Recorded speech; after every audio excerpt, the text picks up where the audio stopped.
start then with the information items. This is the housing board meeting, Tuesday, February 3rd. And we start with the information items. There was a notice on Boxborough News that caught Diane's attention. So Diane, would you care to tell us what you would like to discuss about the Beaver Brook land? And sure. I have some documents that show it, but I don't know, it depends. Can I interrupt for a minute? We didn't do roll call yet. Oh yeah, okay. That old chestnut. Sorry. Yeah, I'm sorry. All right. I'll do a roll call. Brittany? Present. Joe, I think, is absent. Diane? Corrine? Present. What else? Oh, Finn's not here. Yeah, Finn's not here. Okay. We still have 4 members. That's a quorum. Yep. So, okay, we'll proceed. Okay, Diane, would you like to say what you want to discuss? It's just news from Swanson Road. Campanelli brothers have been managing the campus that used to be Cisco Systems at the end of my road. And now they've gone further and they have permission to continue expanding development there.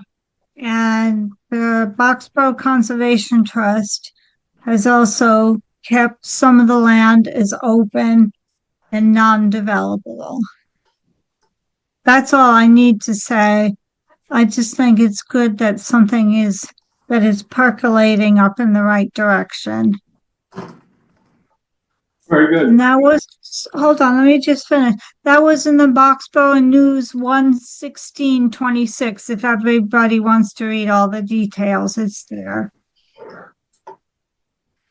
Okay. Thank you very much. Yeah. The estate planning letter went out. Ian found a good person at EOHLC to talk to, and we also ran it by David, and he thought it was a great letter. So we'll just have to see what comes of it. We used the 2 examples in Summerfields, one of which Fran had suggested, as an example of how it can mess things up to not have a trust. And I think we'll just have to see what happens. You haven't got any response from it, have you? No, I haven't. It's been 6 days now, so I'll probably follow up with her. If I don't hear anything after that, I might go back and try to find more contacts. I did directly ask David not only to review the letter, but also for an EOHLC contact. And he responded about 2 weeks after, or a week and a half after I sent it. Apologized, said that the letter looked really great and he's looking forward for us to send it out. But unfortunately, he didn't give us a contact. So the person Al's talking about is a lady by the name of Whitney Demetrius. I met her on a Zoom call, and she works for the Office of Fair Housing at EOHLC. And we chatted briefly on like a webinar discussion at the end, and she gave her email, so I sent this over. But yeah, so I'll keep an eye out. By the end of this week, I'll probably follow up with her and just see if it's received or if there's anybody better at EOHLC that I should be passing this message along to. But other than that, thank you everybody who helped write that and helped edit it to shape it up into a really strong letter, I think. Thank you. Go team. I just said go team. Yeah, right. In case you would do something right. Okay, let's move on to the minutes. Can somebody display the minutes? I guess that's you, Brittany. Yep, I'm pulling it up. Come on. Come on. Oh, it's just my keyboard that's fighting with me, not the technology. Oh, I still have to share. Do you huh? want Yeah. do you want me to do it, Brittany? No, I think I got it. Okay. I just gotta get my. Everyone can see that, right? Can everyone see Yes, those? thank you very much. Now, I did send this out ahead of time, so perhaps you read it already. And there's only one change I would like to make. I would like to make sure we know who the members of the committee, the subcommittee, and the whole program are that are reviewing applications. I believe it's Wendy, myself, and I think it's Finn, but I didn't write it down. Mhm. Is that everybody's memory? Finn's not here to defend herself. Unfortunately. But I remembered strongly, I was sitting next to her and I feel like she felt strongly about volunteering for that, Right. yeah. It was Ben. Okay, so I think we should add that to the minutes. Mhm. Add who the people are. Yeah, we can do it now. Yeah.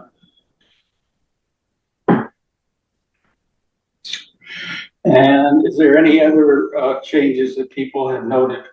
I The do only- have a question. Joe said that the unit on Summer Road that Kristen Hilberg said it was being cleaned up. Do you remember her saying that, or do you remember her saying it looked clean when she went in? Does anybody remember what she said? She said it didn't look that bad when she was in there and that she had planned that weekend to return and bring out trash. And she was using her dump sticker and just making sure everyone understood that it was still a Boxborough resident, et cetera, et cetera. Okay, that has since changed, so we can talk about that when we get to that part in the agenda. Oh, but good, you're doing it for the minutes.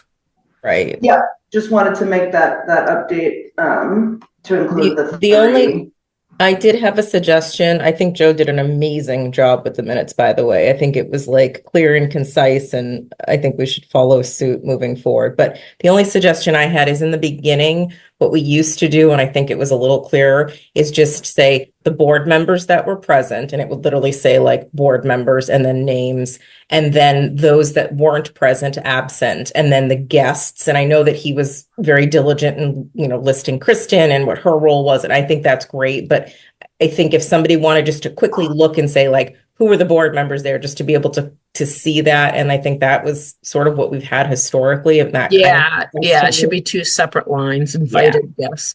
And then go ahead. I think it's best that we put under that line who the scribe is. Board members present and who the scribe is, so you know immediately who's writing the notes. Yeah, I think we've had that before too. Yeah.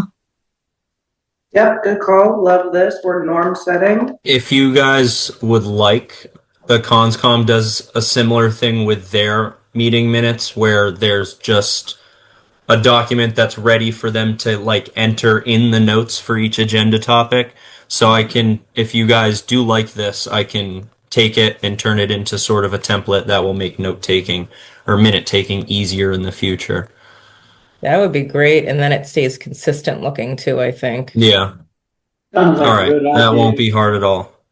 So you want to add board members absent? I don't think there were any, were there? I don't think in that meeting. So I feel like we would just leave it, right? So there's no one was absent. Do I need to put board members absent and say none? Maybe you should say board members absent, none. All right, yeah. That was. To Corinne's point, it's like easy for then someone who doesn't know to look at this and know quickly, right? That's the advantage. So I think that's the way they do it on the Wellbeing Committee, I believe. Brittany, can I change the spelling of two names too? I mean, yeah, if they're incorrect, Okay. we definitely want them to be correct. Under property assessment, Property assessment, yeah. So Jeff is Geoff. And then John is just Jon. Good call, thank you. Very good.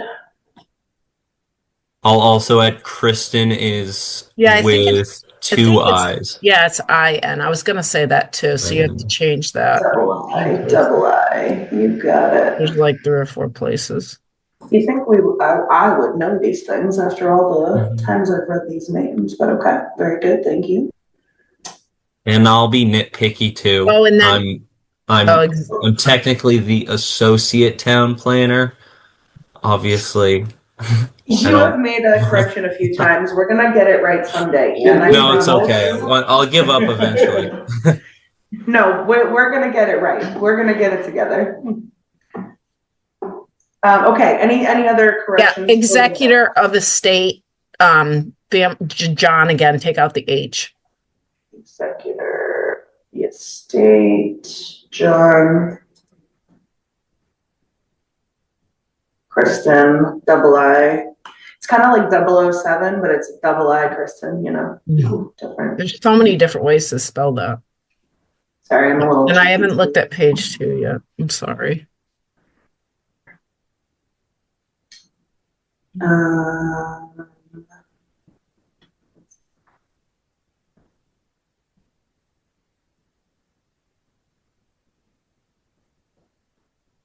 Oh yeah, she's there a lot. Kristen on the next steps. And real quick, I'm just trying to see the version I have. If you go to HPP Housing Production Plan, it looks like there might be some parts cut off. I'm trying to. It's at the bottom of the page. On the left, Ian reported that planning submitted. That's supposed to be paired with the housing production plan. I just want to make sure that things are in the right place because it looks like the format got a little wonky. Yes, when I put it in from the PDF to the doc, okay. It did get a little wonky. So you said that's supposed to be housing production goes plan. with, oh goodness. Deadline is June? Yes. Yep. And reported that planning submitted a funding deadline. But now it moved again to the bottom left for some reason. You know, we're gonna spend a lot of time dealing with the vagaries of Adobe Acrobat. I have it in a Word version, and I think I understand this. Why don't I do it on the Word version, make those changes, fix the formatting? Well, I think Brittany's got it. You sent it to us on a Word version. This was just the PDF version. But I think are we good now? Where you said Yeah, the substance, I don't think there's anything more, but it's for you guys. I think we're good. Okay. Okay, now that we've made it practically perfect, do I hear a motion to accept the minutes? Wendy wanted to make some additions and changes to Summer Road. Well, I mean, that was what was discussed. So then this meeting minutes will have something different. I mean, that was what was discussed, I think.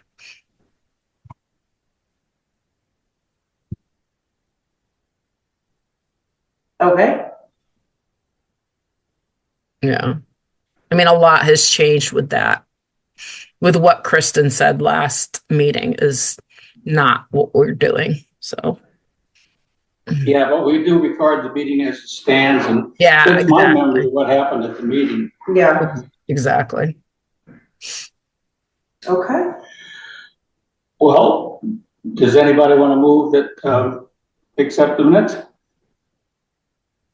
I move that we accept the minutes from the January 6th Foxborough Housing Board meeting. Okay, well, I'll second it.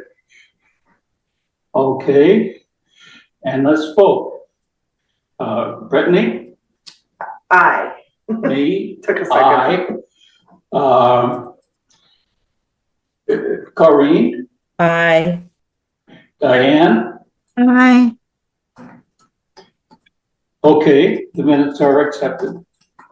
Very good. Let's not Alphonse and Gaston this. Do you want to send it to Wendy?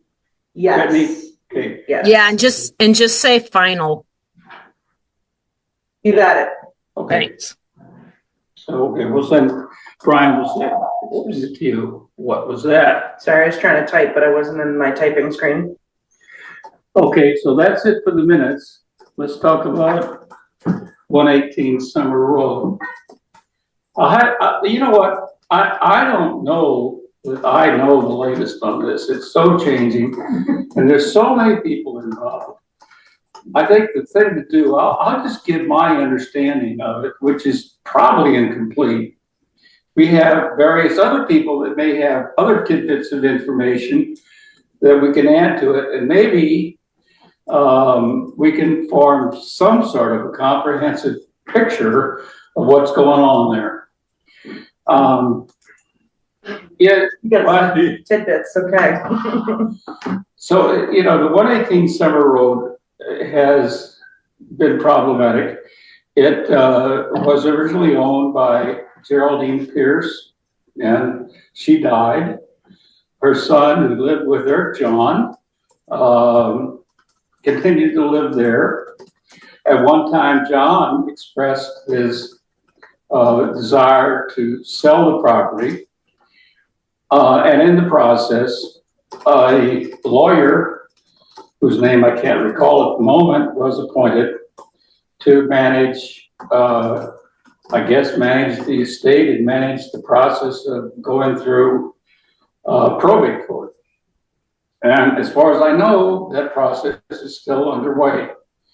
And even though John expressed the interest, said he wanted to resell it, that request is really not legally valid because John at that time was not established as an owner. In fact, I don't think legally we know who the owner is. We have to wait until an owner is established, and then maybe they can, if they want to sell, then they can contact us, and then we start our process. Right now, the problem is to make sure that unit is safe with all the cold weather. There's been an exchange of emails amongst various parties that are concerned about the cold weather. It turns out the water main runs right through this 118 Summer Road unit, which is not heated. Ed Cataldo seems to have voiced various opinions, but his latest is that, you know, that the pipe is going to freeze if we don't do something, heat it or something. And that is where I leave off. And can I ask Fran, who is here? She's the condominium chairman of the of Silverfields, that includes the unit, to give her impression of the truth. I don't know where Fran. Oh, is Fran in there person? Yeah. I'm here. Yeah, Oh, okay, cool. I just Maybe messaged her and I said, "You're hold missing on, the maybe housing the- board meeting." Maybe the what? So the owl can pick up your. I didn't realize she was there and I just emailed her and said, "You're missing the housing board meeting." Well, She's on time. Hey, so it probably would be better for the housing board to talk first, but I think Fran has interesting information since she's on site. So maybe we should let Fran talk, and Wendy can talk, and who else has any information about what is going on? So a couple of things. They did find a will. John is the owner. The mortgage company turned over the mortgage to a collection agency. They've put a notice on the door that no one can come in to the unit. I guess that somebody has, people have, but let's see. What was the other thing? Yes, so that's accurate about the Ed Cataldo saying that the water main could freeze. He has said that the utilities have been shut off. They've been shut off for months. And the concern with all this cold weather that that main pipe that goes from the well through the 3-unit building, John's is in the middle, would freeze without heat. And for a month, we had the water dripping in the unit. But I suggested that we stop doing that because I was concerned about the septic, because the leach fields are frozen. And I didn't want to have, it's called hydraulic overload of the septic system and have the septic system fail because of the water going in. So we're not dripping the water anymore. I want this should be back on the people who have responsibility for the unit to take care of that and not us. So so the water's, we should take John's advice, put the utilities back on, but that's not up to me to do that. Who is it up to? So it's now taken over by the collection agency, and they can if they want to. It's not up to us, I don't think, or is it up to the town of Boston? I thought that Mike talked to the lawyer. Ian can back me on this. I thought Mike talked to the lawyer, and the lawyer now was taking control of this thing. So they went in.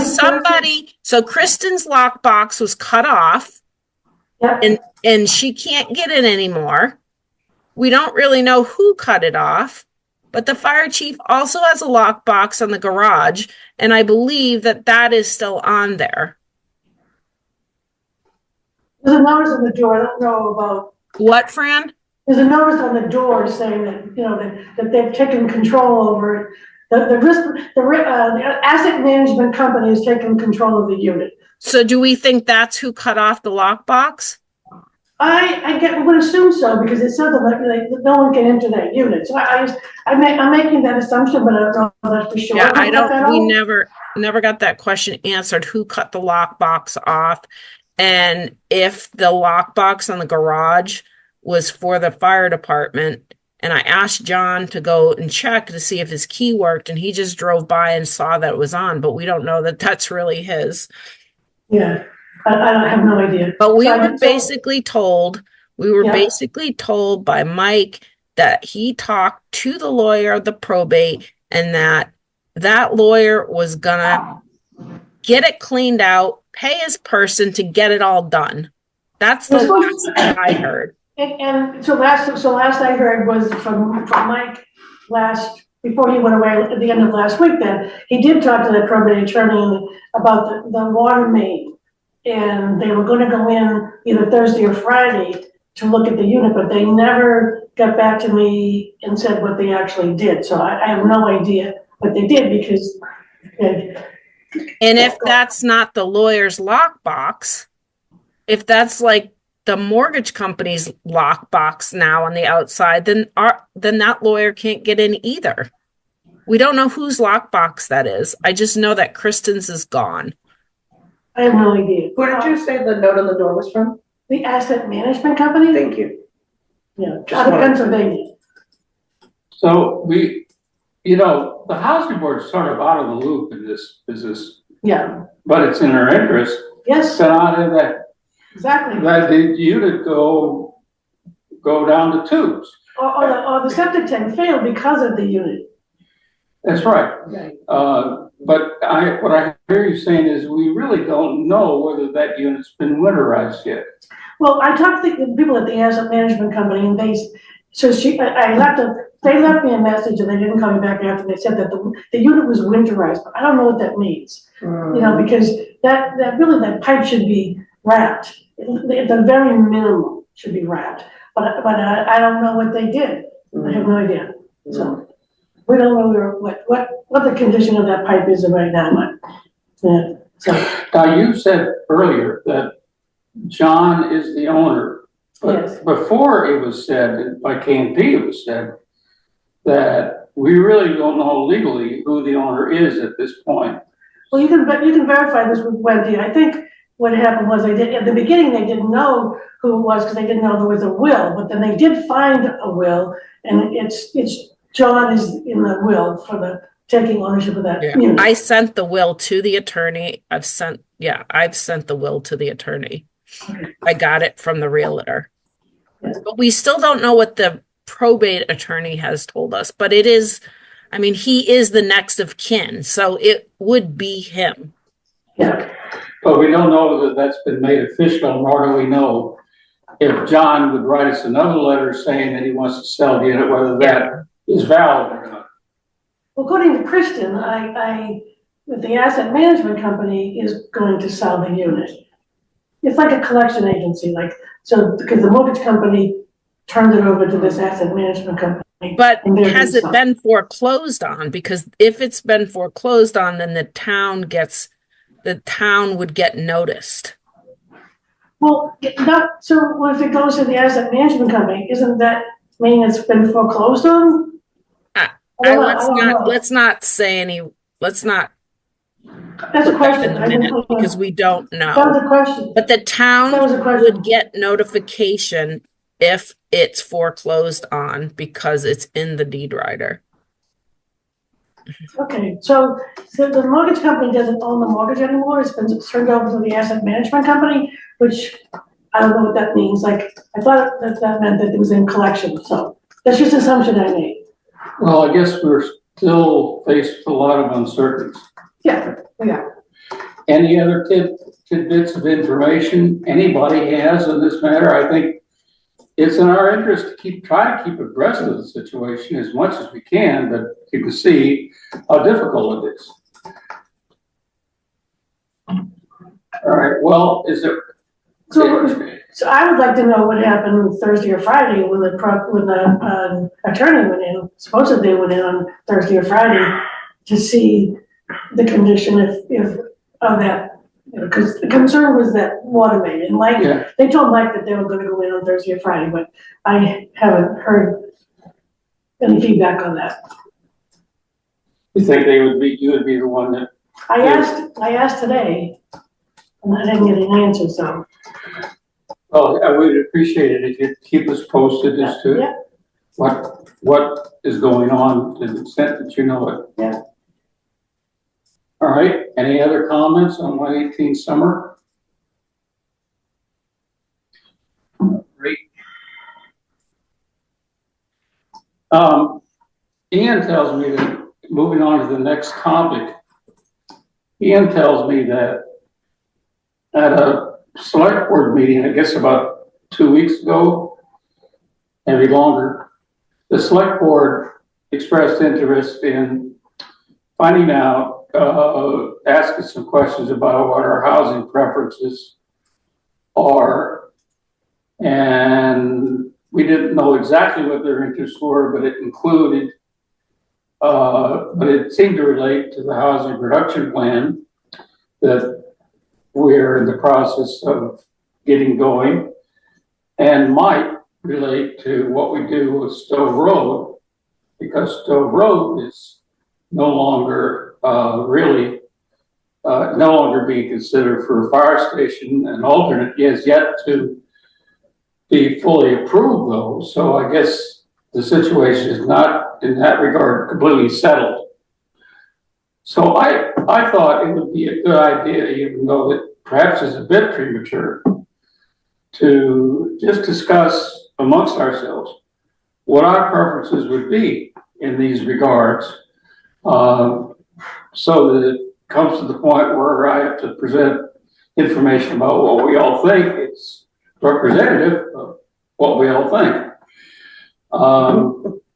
So with respect to the housing production plan, I guess one of the things I mentioned, but let's just talk about it, is I think it'd be great if the housing production plan would not focus just on low-income housing.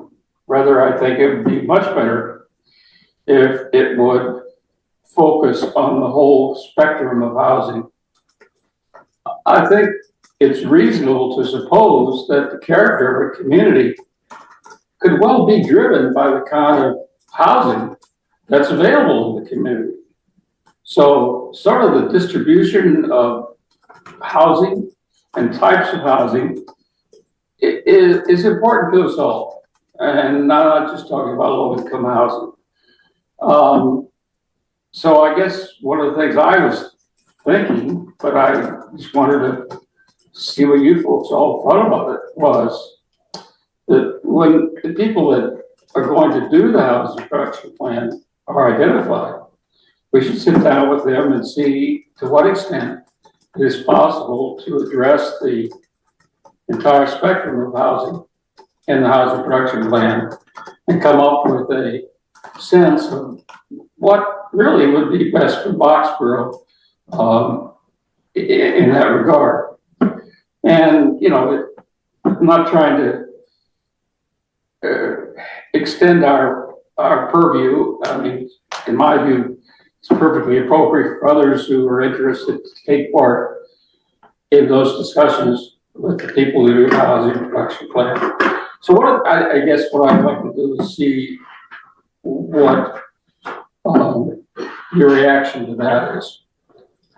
I mean, I certainly agree that a diversity of housing options is advantageous for the housing plan. I think last time we talked a little bit about middle of the road housing, you know, right? Like we've got the high end and we're doing, you know, we do pretty well with maintaining our SHI on the low end. So it's that like middle ground, working class, maybe like single individual, small families that are kind of displaced around here. I mean, those are the things that I immediately think of when it comes to housing production plan input.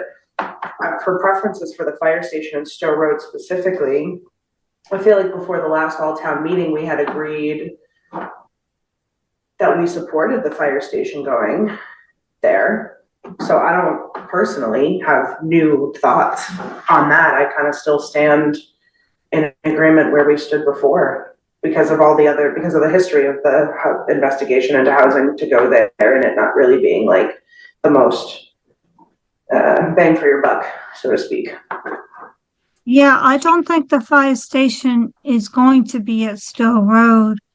I think we can move forward with thinking that that is out of the question.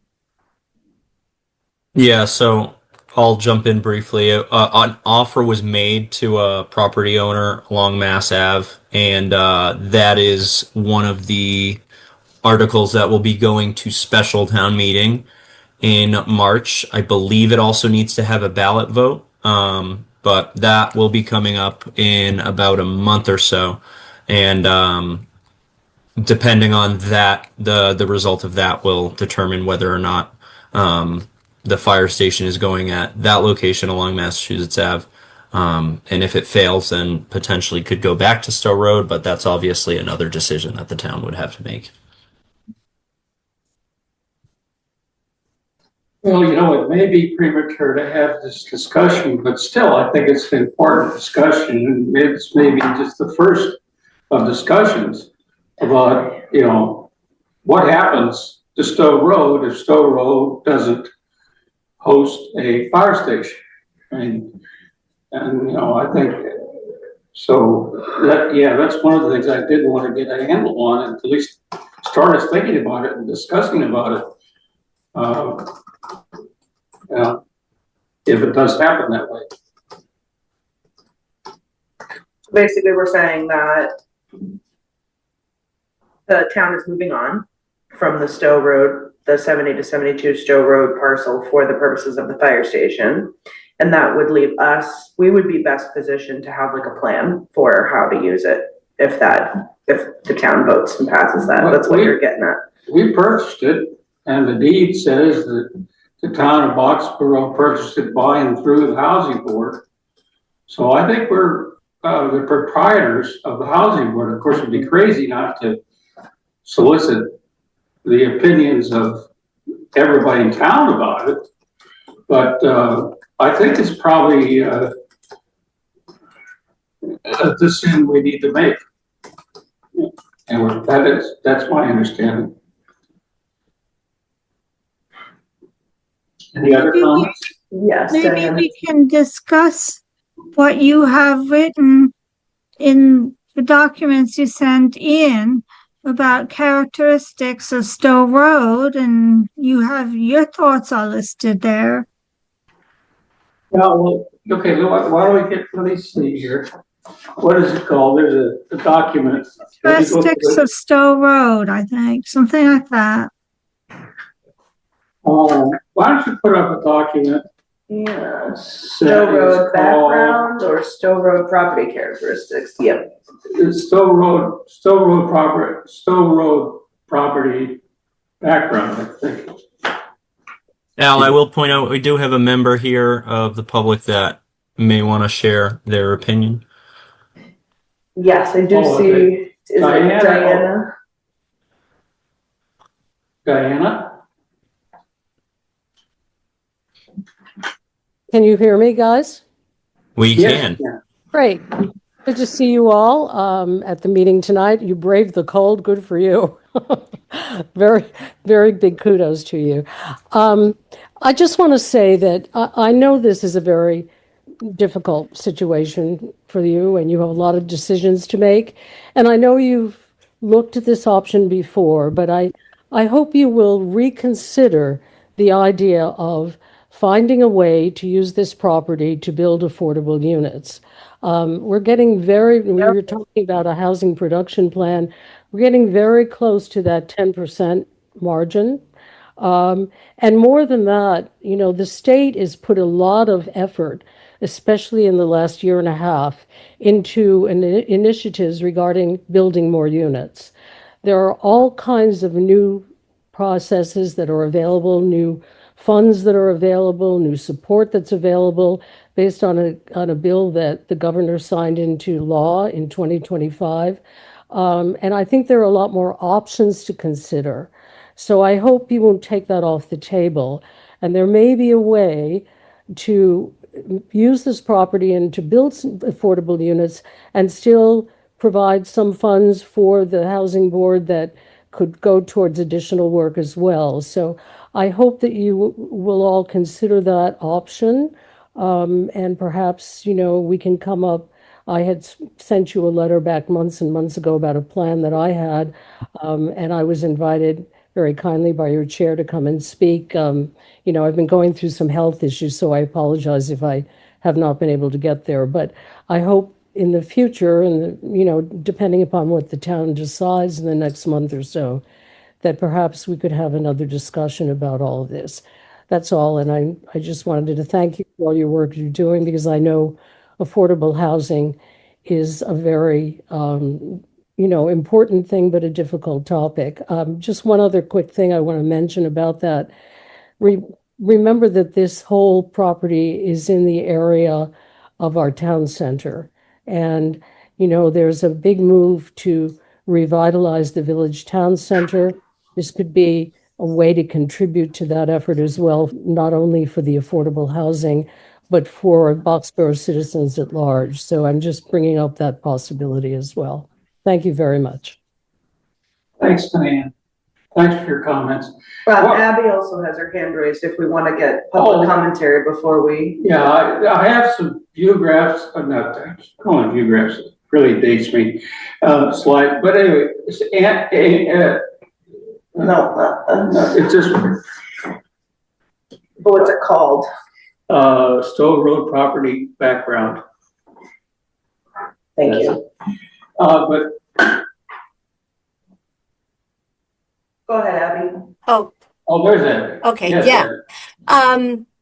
To kind of piggyback on what Diana was talking about, that parcel, that Stowe Road parcel, and Ian, correct me if I'm wrong, but it is in the Ag-Res district. And so the way it stands now, the only thing that could be built there are single family homes. So, a zoning change is something that would need to take place in order for multifamily or anything like that to be built. I was at the planning board meeting last night, and they are talking about, they've got a lot of zoning proposals that they're going to bring forward.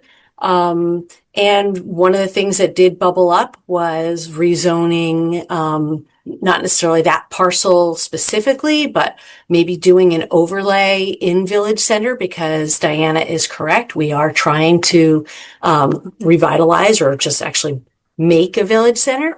So you may want to speak with the planning board chair or, Ian and Alec. Also, as you move forward with, with your ideas for that parcel, just so that if you do want affordable housing to be there or multifamily units, that's going to require a zoning change, which is of course a 2/3 vote at town meeting. So just wanted to make sure you guys were aware of that. Let me run through a few brief slides, and I have all the options I can think of on one of the slides, and I thought that might, we could talk about those at least. I doubt that this is going to be a discussion tonight that's going to give the answers, but I think it might be the first of a bunch of discussions, and I think we need to, at some point, come up with the answers. So just a quick, I want to just clarify one thing Abby said before we move on for the minutes, if I can. Abby, you said it's in the ag res district. I'm assuming that's like agriculture, residential, like ag res. Is that right? That is correct. Yes. I just wanted to make sure I captured that. Yeah. Okay, thank you. Sorry. Go ahead. Sure. Wait, so it occurred to me that maybe the newer members really didn't have some background information about it, but here's an overhead shot of Stowe Road. And go to the next, if you could go to the next page. I don't know if you can make out that blue. It's hard to see, but there's a blue background, blue line around the Stowe Road property. It's kind of shaped like a dog, maybe, I don't know, a cat or something, but you can see the blue line. That is the Stowe Road property. What? I said it looks like a gun. Yeah. Oh, okay. That's what it looks like. A pistol. Pistol, okay. A water gun or a Nerf gun. Nerf gun. All right. Looks like a doggy. Sorry, I'm punchy. Well, why don't go to the next one? Let's see what that is. Yep.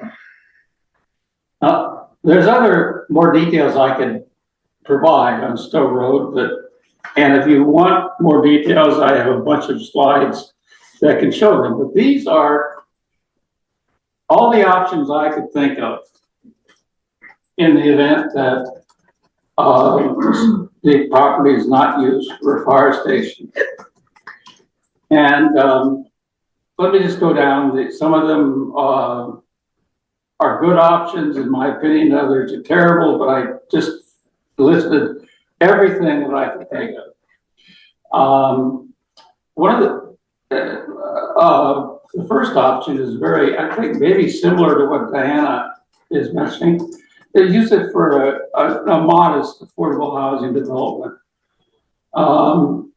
It's not clear how many units you get into, but still, it would be good for Boxborough. We've talked to Habitat Humanity about it. Habitat Humanity does require us to give them the land, but it's certainly possible to build an affordable single-family home with Habitat Humanity. We've done it before. Or we could just go with a much smaller development, but that's one option. The other one I could think of would be to sell the town at a good price. I mean, we're all taxpayers. We have to pay this money. And then return the funds to the Affordable Housing Trust, and then we could do something with it. We end up, all as taxpayers, of course, would end up paying for the unit, but the town didn't retain control of it and could do whatever it wants to do with it. Another option would be to sell it on the open market at the best price and return the funds to the Affordable Housing Trust. And of course, wouldn't have any effect on the taxpayers. We get the money from elsewhere. And I suspect we'd get more money that way than any other way, but we wouldn't have control of an area that's in town center, close to town hall, all kinds of stuff. Another option is to keep it as an investment and to just let it appreciate in value. The argument there would be it probably will appreciate in value faster than any interested in affordable housing. And finally, a number of people in town actually feel that we should take a crack at rehabilitating the buildings. There's 3 buildings on the property and 1 house. It's kind of neat in its architecture. It has some stone work and everything else. It's very nice, although the historical commission said it's not registered anyway. It is basic, something that would, a characteristic that it's somewhat unique and would be worth preserving if possible. So that would be another option, is to try to rebuild the building, use it for affordable housing and maybe town offices. That's all I can think of, but I would be interested in your opinion of those and other options. So sorry. You can think of. My computer just needs to be plugged in. I'm so sorry for the delay, technical difficulties. I need power.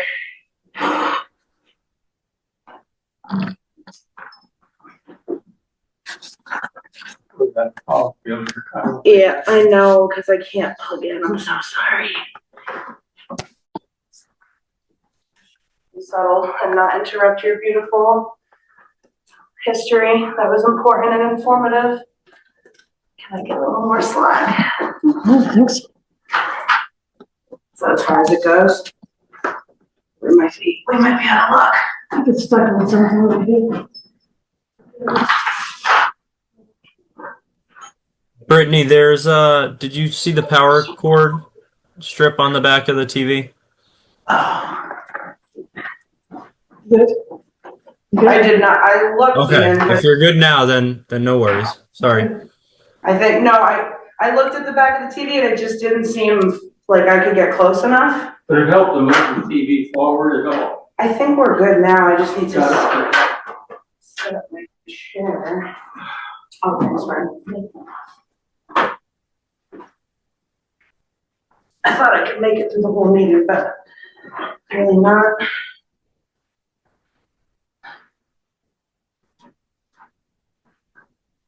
And now we just get to let the TV come back. Okay, sorry everyone for the interruption.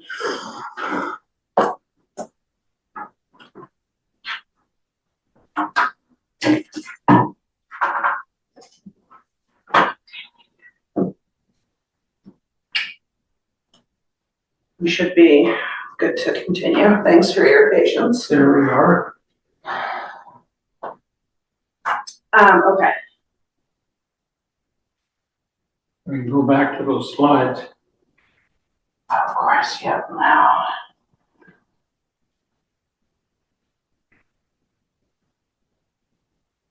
I'm on one desktop though, that's unfortunate.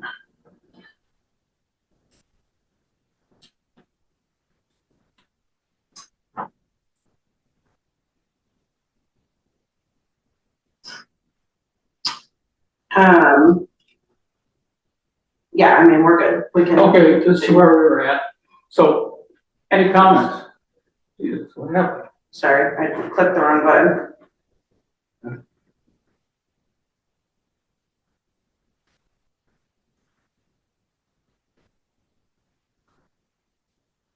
All right, does anybody have any comments or think they're all bad or whatever?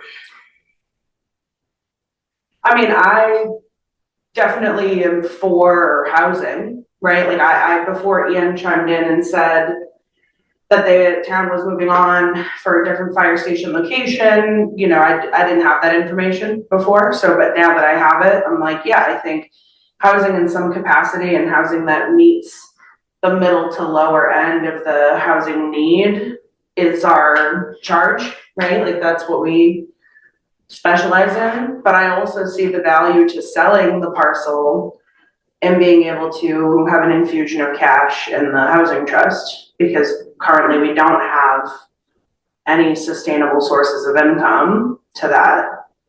So like I could see the case being made that it's advantageous to sell it short of any other revenue stream to maintain the other, like, so, you know, just like the 118 Summer Road unit, like being able to contribute to the maintenance of those units I think that's important, and that's what the Housing Trust allows us to do, so.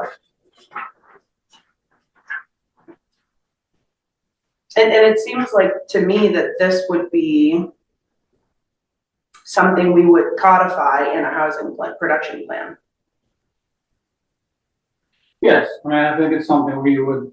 Like this would be defined in a housing production plan, right? Like. Well, I think so. I mean, by the time we get around to actually writing it, I imagine the decision about the fire station will be cast in concrete. Yeah. And so then I think it really falls to us to make a recommendation about what to do with Stoll Road. It's right. Not easy, but I think we should do it. Yeah. I think selling it on the open market might not get a good price. When we tried to take it up for bids, it was very poorly received by the developers. Because you were trying to bid it out for affordable housing. You're not just selling a parcel for a builder to do as they may. So I think those are two vastly different things.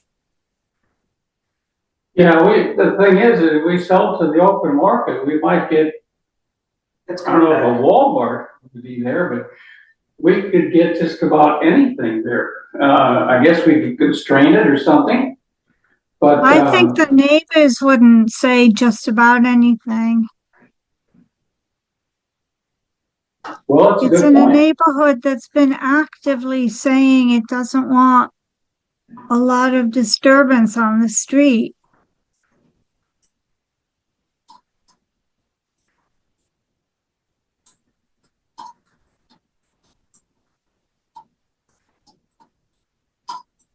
I mean, I like this, like what Abby and I think Diana were referencing about this being like in a central location.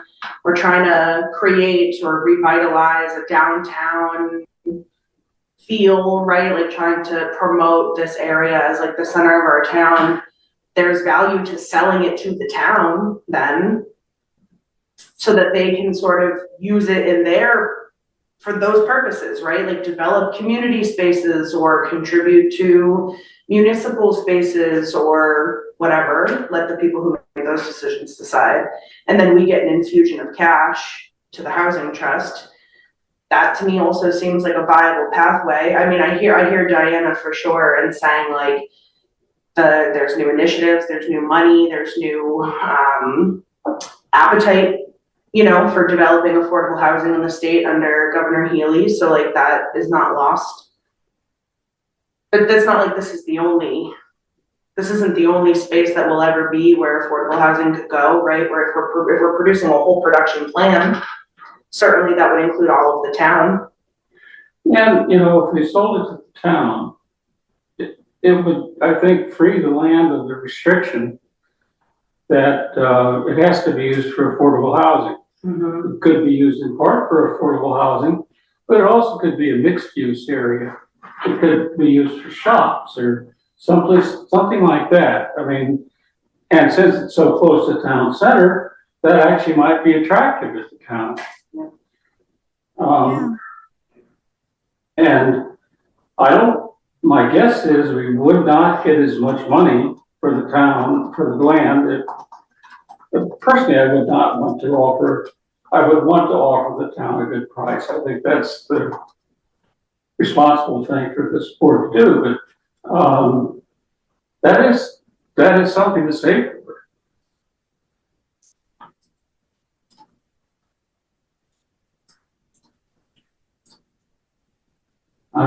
Well, maybe you're constrained because you can't throw fruit or missiles at me here.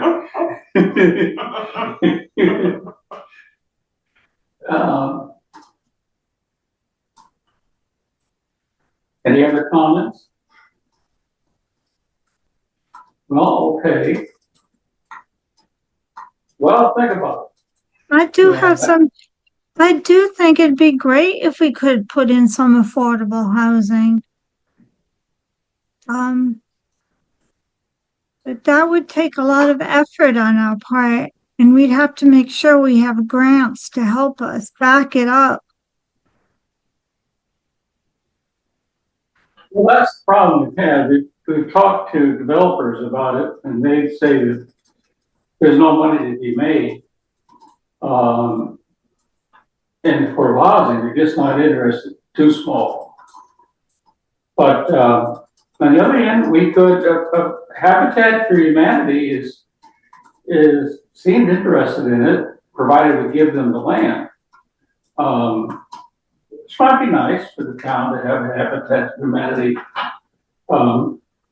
We had already done that, though. We had Habitat come in and do a presentation, and we decided against that route. We didn't think that made sense. So I feel like we keep rehashing things, and we go over and over and over, and we never come to a conclusion. And I don't understand why we're even talking about this now. I feel it's very premature. I think we should wait till after the March meeting, and then we can move forward with this. But we should actually make a game plan and do something, because I've been sitting on the board for years now, and even previous to me sitting on for the last 4 years, this just keeps getting rehashed and nothing actually happens. We have meetings about meetings about meetings, and we talk, but we don't actually make any action. And it sounds great and it sounds swell. We're going to put housing. We can't even take care of what we have. So I go back to my parent analogy. If you can't take care of the child that you currently have, don't have any more. So we need to really take a step back. And I think it's wonderful. And Diana was fabulous. And she put together an awesome packet. And she was talking about the modular homes and all of that. And I think those are wonderful. But at this rate, I mean, like Diane just mentioned about Summer Road, I think, as a small group of volunteers, that is a large undertaking. So I think it's wonderful, it's well, but I think all of these conversations are extremely premature because we still don't know what's going to happen with the special town meeting. I mean, I just want to say, as a newer board member, it's always helpful to rehash the history. I know that it can be frustrating to go through the same conversations over and over again, but I do find it advantageous to talk through what's been done, what conversations have happened, where do we stand today, because it's a lot to wrap your head around. So I know that that's tedious, but I appreciate everyone chugging along through the history conversations. Yeah, I'll chime in too, just because we'll get to it later, but we are going to have a spring and summer that's driven by as much engagement as we can possibly get for our preparation for the housing plan. As Corrine said, it does feel a little preemptive to me as well to make this decision before March, before a decision is made on the fire station. But when we get there, then potentially in this outreach phase, that can be one of the things that we're asking the residents. So we're not just talking about it amongst ourselves. We can garner some thoughts, some concerns, some questions from the community members that they have about this, and then I feel like we'll have a better gauged interest or disinterest in the future of Stowe Road. That is beyond just I don't not value you guys' opinions, but obviously there's a lot more people in this town, and I think we'll have an opportunity to engage their thoughts on 72 Stowe Road after the special town meeting in March.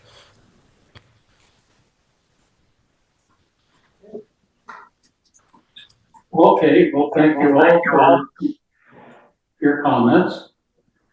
And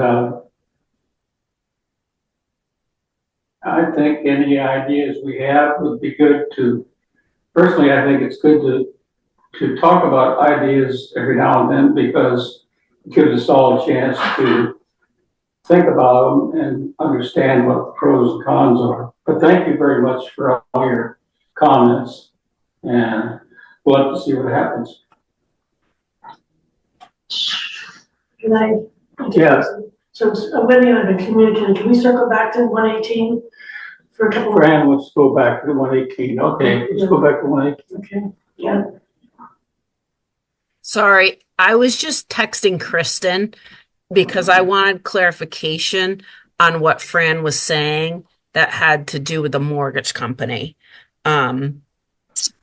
According to Kristen, the asset manager was hired by the probate attorney. She doesn't know anything about it being foreclosed. I don't think, according to Kristen, this is the probate attorney hired this asset management company to take it off our plate. It's not anything to do with the mortgage company. Did you ever call the number, Fran? I did. I called the mortgage company and I called No, the number on the notice. Yes, I did. Yeah, And then what that's did what did you tell them your concerns? So, yes, and I got a voicemail message saying that they winterized it. But when I called back to ask what that actually meant, because winterizing could be just right in the hot water heater and the sinks and the toilets, whatever. I wanted to know if they wrapped that water main, and no one ever called me back. So I don't really know what the extent of that winterization, what that means. I have no idea. Okay, so let's take out of the minutes anything to do with the mortgage company. Because as far as Kristen knows, it has not been foreclosed. So I don't think that was just, I said that was an assumption I made. I don't think that was in the minutes, right? Yeah, so No, yeah, I No, didn't. it wasn't in the minutes. It wasn't in the minutes. It wasn't in the minutes, Wendy. okay. It was just I said it was an So assumption. the attorney, what she said is the attorney appointed to represent the Lewis guy, it's their property's management lockbox. Okay.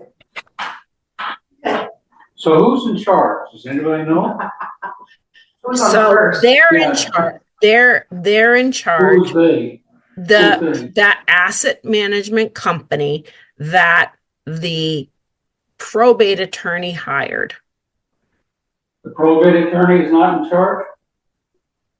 Well, he doesn't know anything about asset management. So he hired someone on the behalf of the attorney to manage it.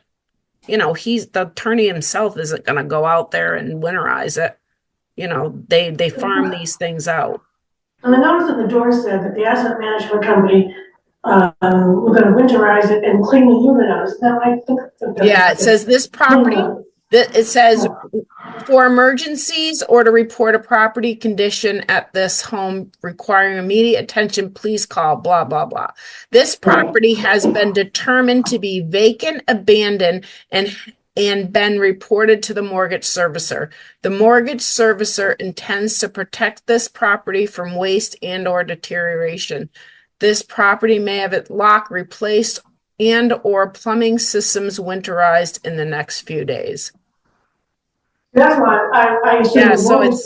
So it sounds like the mortgage servicer. Yeah, I don't know. That's why I assumed it was the mortgage company that hired them because that's what the notice says. Yeah. So is there anybody yet capable of declaring that they want to resell the property and to send us a notice? Yeah, I'm not sure what the next step is, but I do not think it has been foreclosed. So we can ask Kristen because it sounds like Kristen's in the know. It's been reported to. Okay. So maybe what happened was the probate attorney reported it to the mortgage servicer.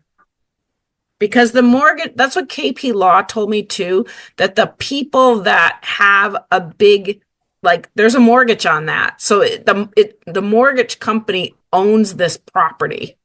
So it makes sense that the probate attorney probably called the mortgage company and said, you know, this person died and blah, blah, blah.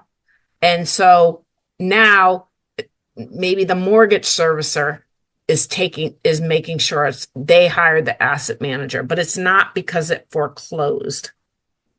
Yeah, well, I'm interested in when we can resell it. But it doesn't sound like anybody knows. Nope. Right? Yeah. Okay. So, but the note is confusing. You can see why the assumption was made that the mortgage company. Yeah. So it's just it seems to contradict what Kristen is saying, but I don't know for sure. I don't think anyone knows. Thank you, Wendy. Thanks, Wendy. Okay, let's go on to the next item. What is the next item?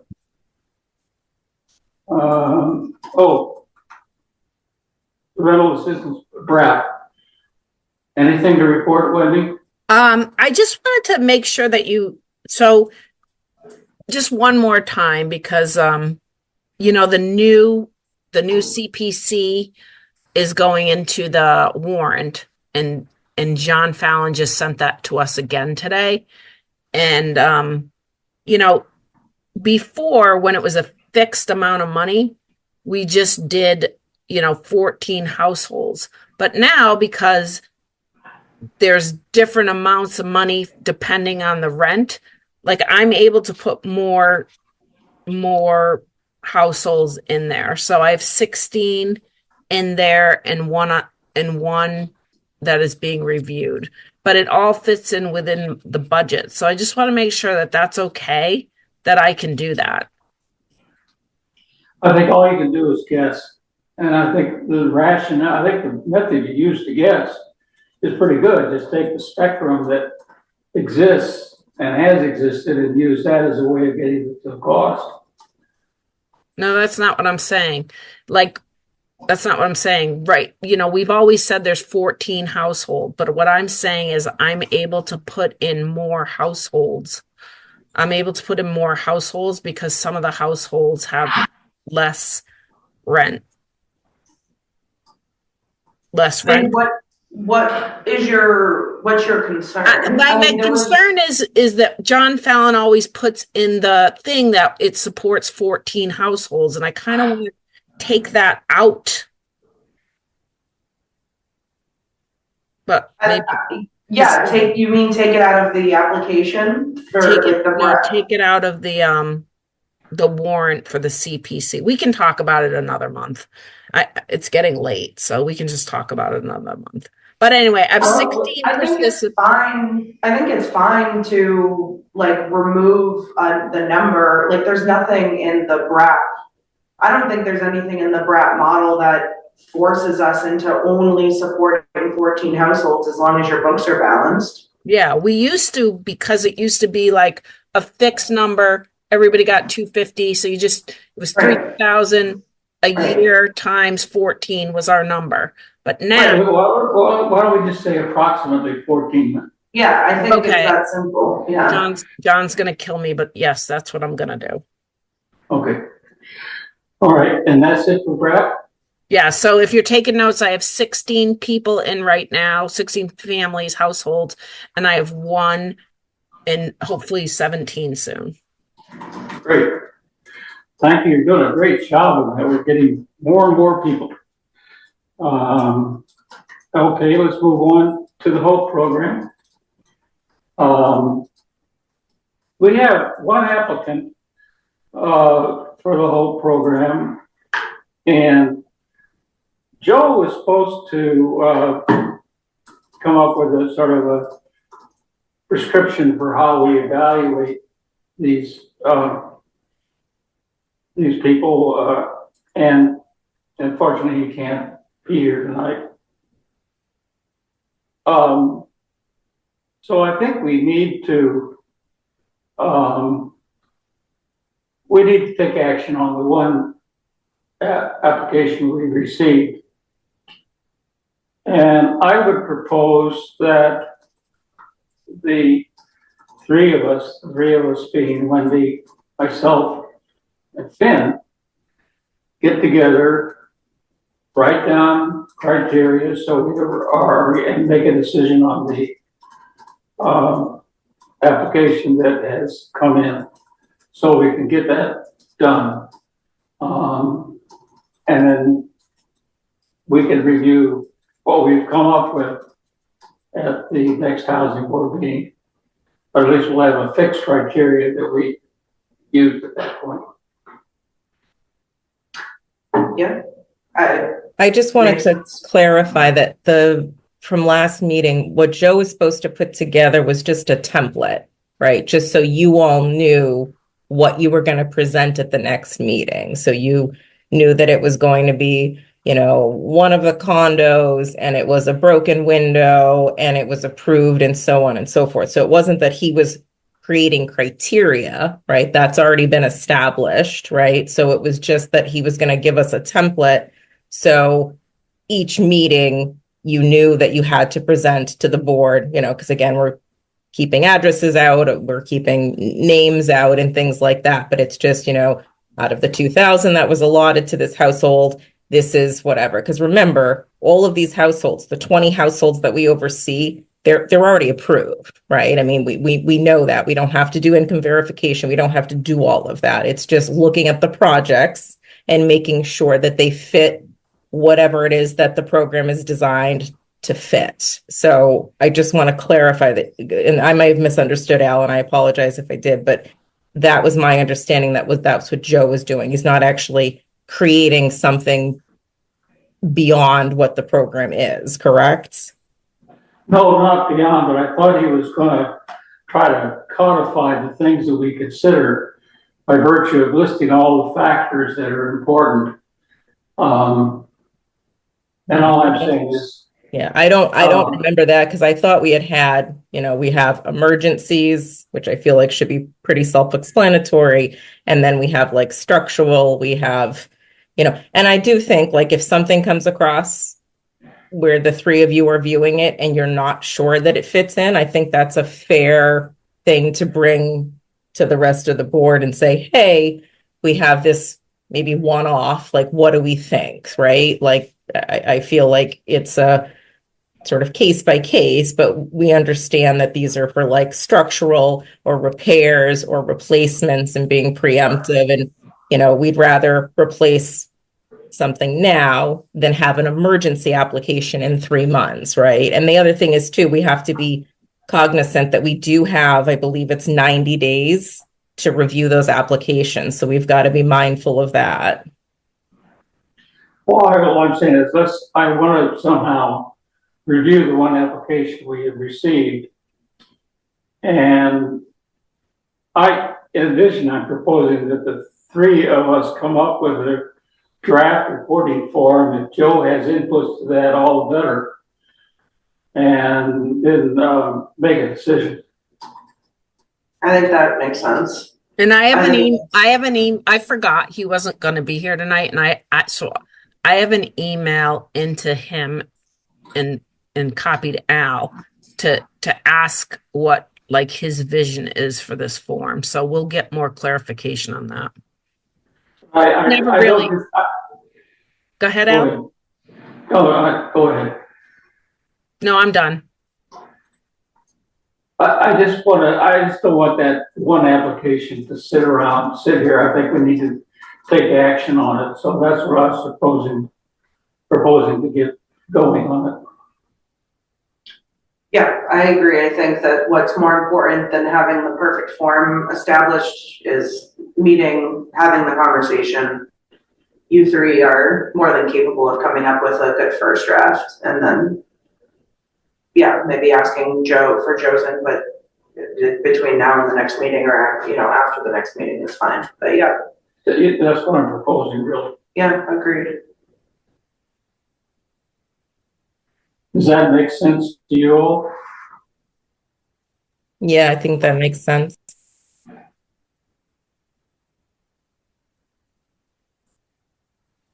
It makes sense to me. Well, that's what we'll do then.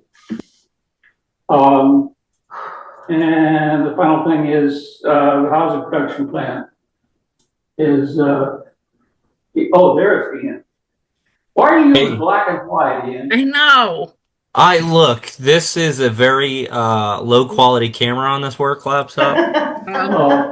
It doesn't help that this light right above me gives me like a halo effect that I can't really fix. But I told him he looks like he's in a padded room. All right. So yes, our housing production plan. We still haven't heard anything back from MAPC. We're kind of at the same stage we were a month ago. But I did want to gauge the interest and extend the invitation to a Fall Town Info Night that we'll be hosting on February 23rd. So that is in about 3 weeks from yesterday. It's a Monday. And I've already signed the housing board up for a table. I've signed the ConsCom up for a table. I've signed the sustainability committee up for a table. And if there's one or two people that are interested in attending and beginning the conversation with residents on the housing production plan, that'd be really great. I'm going to reach out I'm going to reach out first thing tomorrow with a spreadsheet where if you like, you can sign up for some times. Now, if you can't do it, obviously that's totally fine. That's completely up to you. But I would definitely recommend at least a member, two members, or three members volunteer for an hour or two at the table. I don't have materials formally put together yet. I'm hoping to do that probably within the next week. But right now, kind of my idea of the table is just a pretty loose, a low barrier entry conversation starter on what a housing production plan is. Maybe a survey on where they are in housing, not like physically, but kind of marking where they rank themselves in housing and housing security. And then also fact sheets, one pagers, brochures, and then starting to gauge their interest in the housing production plan itself, what they what they see guiding the housing production plan. So yeah, I think this would be a really good opportunity for you guys, members of the housing board, to start engaging with the community on this topic specifically. When we do begin the housing production plan process, it's going to be mostly your faces who are taking the reins. So it's good to start this conversation and really begin shaping what this is. Obviously, we have a long way to go before we start this process. But like I said, this spring and this summer, we're going to be working to do all of this table setting. And then at the end of summer, trying to formalize some sort of community needs assessment that we put together, some housing inventory that we'll be able to take into the production plan. So that's all I have. If you guys have any suggestions as to what you think would be useful to talk about during this, I'm all ears. I'd love to have that discussion. If you would like to wait and maybe talk about it over email, that's totally fine as well. But yeah, like I said, I'm completely open to a conversation on this and further discussion as we get closer. But Ian, just to clarify for the notes, you said that this was an all-town info night, right? That's what you called it? A town hall info night, I think. Town hall, thank you. It's either town hall or town meeting info night. We did it in the fall for town meeting, and we're doing it in advance of town meeting again this time, but with there really only being a limited scope of warrant articles this town meeting, we are expanding it to beyond topics beyond just town meeting topics. So town hall info night. There's a graphic somewhere that I will send out when I get in touch with you guys. But I would love to collaborate on, if it's helpful, the creation of like some sort of survey or like some sort of like way to collect feedback. Like if people don't want to stand and have a conversation with us, maybe it's like a little, just a few questions, like Likert scale questions. Maybe it's like a link to a survey that's more thoughtful or something. I don't know, but I would be interested in collaborating to that. Like, what do we want to even know from residents? What are the questions we have about their housing, like concerns or desires? Because I do think we get a little echo chambery in here about like, this is what we think and this is where we stand, but truly have no sense of like what the other 5,996 people who live here think about housing. So I'd be interested in and definitely signing up for some hours and contributing to the creation of some of those materials, specifically a survey or an assessment. Yeah, I think it's a great idea. I think just finding out generally speaking, what the residents think is most important about housing in Boxborough would be very useful. Great. Agreed. Okay, well, that's the end of the topics. Let me ask a question. You know, here we are, is Brittany and me in town hall, two of us. Everybody else is up there on the screen, or out there, I guess is a better way of saying it. Are we saying that we really would just prefer a Zoom meeting? Rather than a hybrid meeting?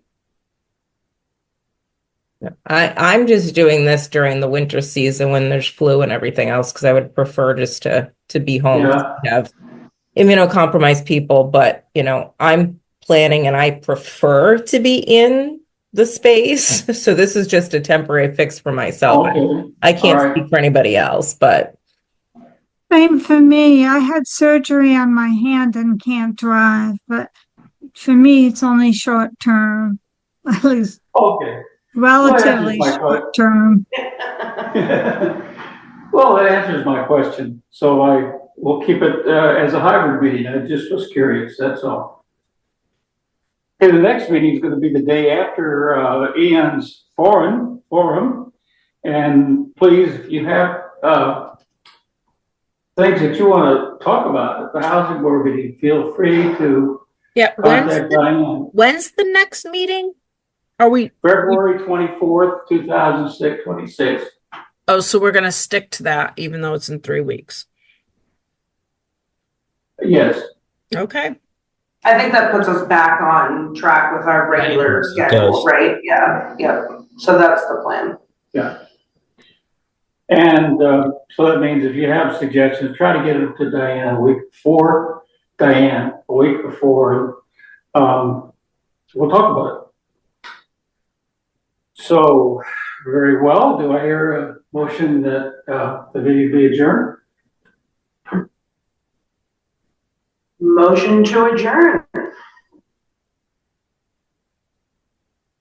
I'll second it. All right. Let's vote. Diane? Aye. Me? Yes. Brittany? Aye. Corrine? I Okay, the meeting is adjourned. Thank you so much